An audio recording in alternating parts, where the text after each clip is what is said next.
Welcome to views and reality channel. दूर दराज Pacific ocean में मेनलैंड से सैकड़ों मील के फासले पर वाक़े एक वोल्केनिक आइलैंड जो कई दहाइयों से रिसर्चर्स, आर्कियोलॉजिस्ट और टूरिस्ट के लिए एक पुरकशिश मकाम की हैसियत रखता है। ये आइलैंड पूरी दुनिया में ईस्टर आइलैंड के नाम से मशहूर है, जिसे वहाँ की मकामी ज़बान में रापा नुई कहते हैं। ईस्टर आइलैंड की वजह शोहरत इसमें मौजूद वोल्केनिक रॉक्स या इसका चारों तरफ से समंदर में गिरा होना नहीं है, क्योंकि ऐसे तो हजारों जज़ायर समंदर अपनी आगोश में समोए हुए हैं। ईस्टर आइलैंड की असल पहचान वहाँ मौजूद भारी भरकम साइज के मुजस्मे हैं। इन इंसानी शक्ल सूरत से मुशाबहत रखने वाले स्टेच्यूज को मुआई कहते हैं, जिनकी तादाद तकरीबन 1000 है, जबकि इनके अलावा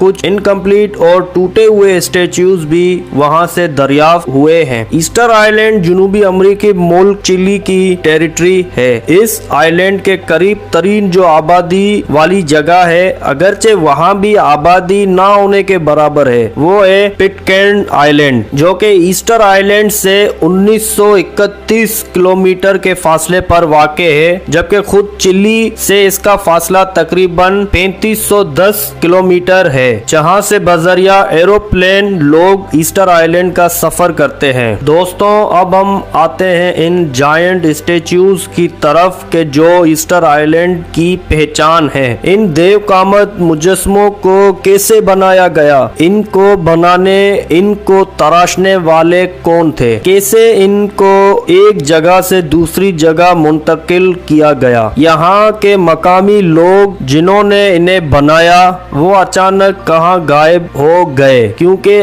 आज वहाँ जो मकामी लोग मौजूद हैं वो इन सवालात के बारे में ज्यादा कुछ नहीं जानते। आज हम अपनी इस वीडियो में इन ही सवालात के जवाब खोजने की कोशिश करेंगे। एक्सपर्ट्स के मुताबिक इन मुजस्मों में से हर एक को सिंगल चट्टान को तराश कर बनाया गया था, मतलब अलग अलग पत्थर जोड़ कर नहीं, बल्कि एक ही बड़े पत्थर को मुख्तलिफ जावियों से तराश कर बनाया गया था। यहाँ ये सवाल भी बनता है कि इन्हें किस दौर में बनाया गया या आज से कितने पुराने हैं। तहकीक के मुताबिक ये मुजस्मे तकरीबन सन 1300 से 1500 के दरमियान में बनाए गए थे। इन तमाम स्टेच्यूज में जो बातें कॉमन हैं वो ये हैं कि तकरीबन इन सब के सर बॉडी कंपैरिजन के हिसाब से काफी हेवी हैं। दूसरा,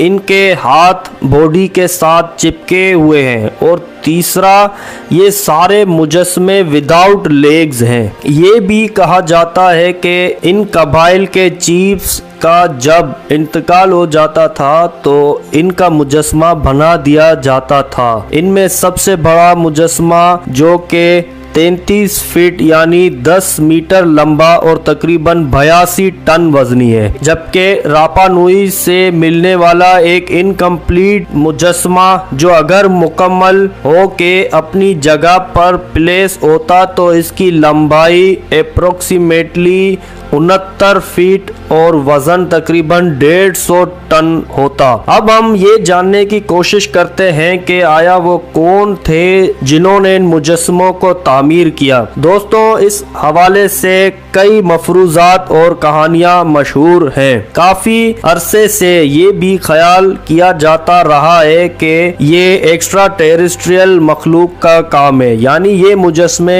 एलियंस ने तामीर किए थे, क्योंकि जिस दौर में ये मुजस्मे तामीर हुए इस वक्त ना तो कोई टेक्नोलॉजी थी ना ही जदीद मशीनरी, तो फिर इन्हें तामीर करना, और ना सिर्फ तामीर बल्कि इन्हें एक जगह से दूसरी जगह मुंतकिल करके प्रॉपरली प्लेस करना ये किसी इंसान के बस की बात नहीं, क्योंकि ईस्टर आइलैंड पे मुख्तलिफ मकामात पर ऐसे स्टेच्यूज मुख्तलिफ अंदाज में प्लेस किए गए हैं। कहीं ये समंदर को पीठ देकर खड़े हैं तो कहीं फ्रंट। कुछ मुजस्मे मेडिटेशन की हालत में भी मिले हैं, जबकि कुछ के सर अपवर्डली बनाए गए हैं जैसे ऊपर की तरफ देख रहे हो।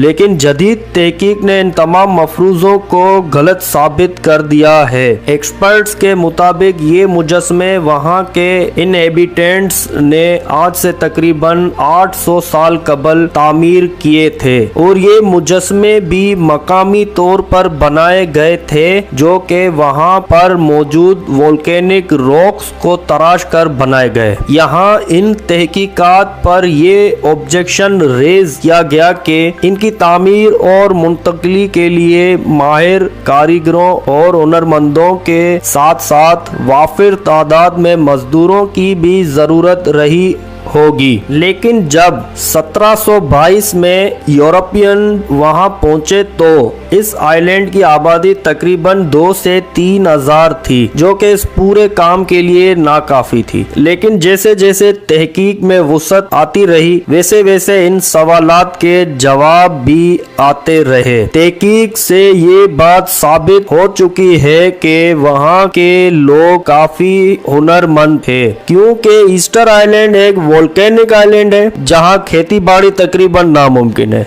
लेकिन वहां के लोग बाकायदा अनाज उगाते थे, क्योंकि इनकी खुराक का दारुमदार फसलें और सी फूड था। मकामी लोग वोल्केनो की राख को भी बतौर खाद इस्तेमाल किया करते थे। वहां पर बड़े पैमाने पर शकरकंदी काश्त करने के सबूत भी मिलते हैं। यहाँ ये बात भी वाजे करते चले कि मकामी लोगों की आमद से पहले ईस्टर आइलैंड पर कोई फसलें नहीं थी, बल्कि घना जंगल था। इन लोगों ने कुछ इलाके को डिफॉरेस्ट करके फसलों का पूरा निजाम कायम किया, और ये बात भी साबित शुदा है कि जिस दौर में ये मुजस्मे बनाए गए थे इस वक्त वहाँ के इनहेबिटेंट्स की तादाद तकरीबन 17 से 18 हजार के दरमियान रही होगी, जो कि इस काम के लिए काफी थी। और वैसे भी इन मुजस्मों को एक जगह से दूसरी जगह तक पहुंचाने के लिए जो टेक्निक इस्तेमाल की जाती थी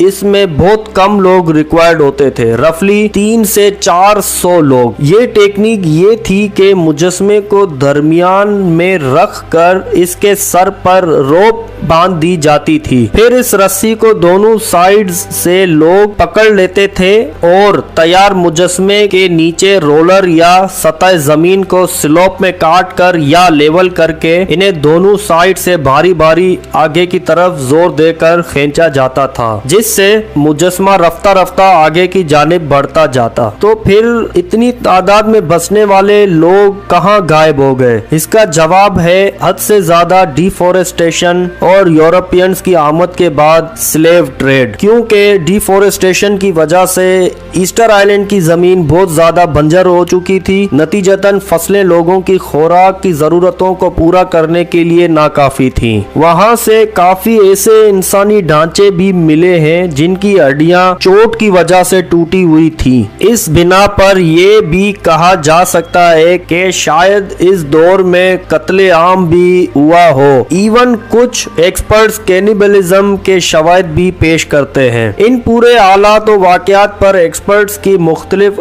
आरा पाई जाती है, लेकिन जो बात सब एक्सपर्ट किसी न किसी हद तक मानते हैं वो ये है कि यूरोपियंस यहाँ गुलामी की गर्ज से मकामी लोगों को जबरन डिस्प्लेस किया करते थे। इनकी खरीदो फरोख्त होती थी। सन 1972 में पहली बार यूरोपियन एक्सप्लोरर जैकब रोजविन ने ईस्टर आइलैंड को दरियाफ्त किया।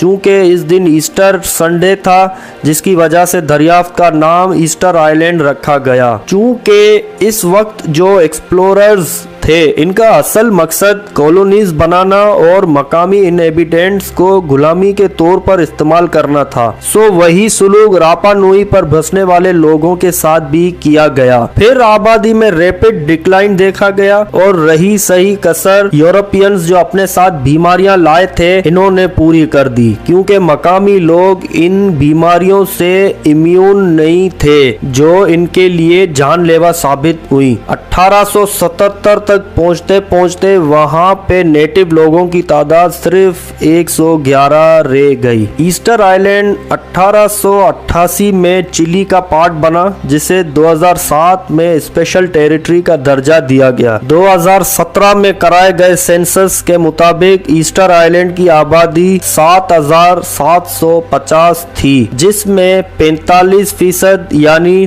3,512 लोगों ने अपने रापा नुई होने का दावा किया। दोस्तों, मजीद ये कि इन देव कामत मुजस्मों में से बहुत से ऐसे हैं जो जमीन में दफन हैं, जिनके सिर्फ सर जमीन से बाहर हैं। देखने में ऐसा मालूम होता है कि इन मुजस्मों के सिर्फ सर ही बनाए गए हैं, लेकिन एक्सकेवेशन के बाद ये पता चला कि ये भी बाकी मुजस्मों की तरह ही बनाए गए हैं, जिनकी बॉडी भी मौजूद है। ईस्टर आइलैंड की मुख्तलिफ चट्टानों और केव्स में उस वक्त की बनी हुई तस्वीरों और नक्श निगारी से ये पता चलता है कि इन मुजस्मों को कैसे बनाया गया। एक खास किस्म के पत्थर से 10 से 15 संग तराश बेक वक्त मुजस्मे को तराश कर फाइनल शक्ल देते थे, जबकि कुछ मुजस्मे मुकम्मल तैयार हालत के बाद टूटे हुए भी मिले हैं और कुछ सतह जमीन पर जहां जमीन स्लोप की सूरत में है वहां लेटे हुए हैं। वजह इसकी ये है कि इन मुजस्मों को तैयार करके अपनी जगह प्लेस करने के लिए ले जाया जा रहा होगा, तो ये मुजस्मे मुंतकली के वक्त गिर गए होंगे, इसलिए इन्हें इसी हालत में वहीं छोड़ दिया गया था। नाजरीन, सन 1995 में ईस्टर आइलैंड को यूनेस्को की वर्ल्ड हेरिटेज साइट की लिस्ट में शामिल किया गया था और आइलैंड के बड़े हिस्से को रापा नुई नेशनल पार्क के तौर पर महफूज किया गया है। ईस्टर आइलैंड पर मौजूद ये पुरअसरार स्टैच्यूज आज भी एक्सपर्ट्स और टूरिस्ट के लिए सोर्स ऑफ अट्रैक्शन है। अगर आपको हमारी ये वीडियो पसंद आई हो तो आप इस वीडियो को मजीद दोस्तों में शेयर करें, लाइक करें और हमारे चैनल को सब्सक्राइब करें।